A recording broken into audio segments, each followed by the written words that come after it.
So let's go to his profile, and then the first thing you can do is turn on their post notification. So you can see at the top right, you can see a bell. Open it. So this is his notification. So you can turn this on. So you get a notification and his posts, stories, videos, and reels. You can also get all the notifications. So turning on notification is a good way to get a specific person's Instagram activity.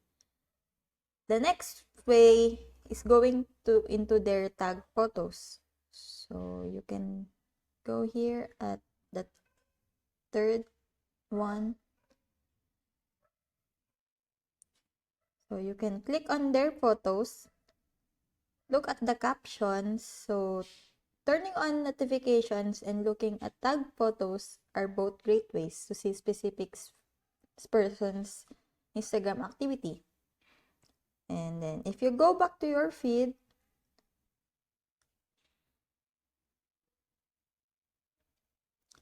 another way to see Instagram activity is general.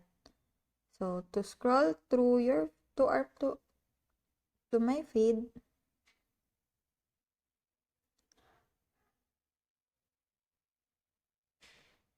and you can see whoever is following you.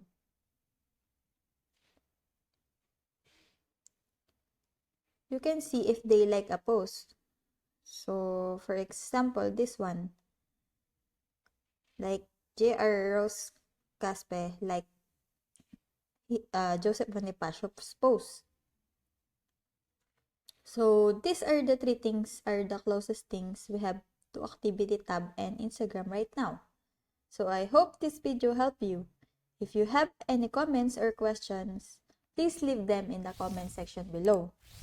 If not, don't forget to subscribe and like.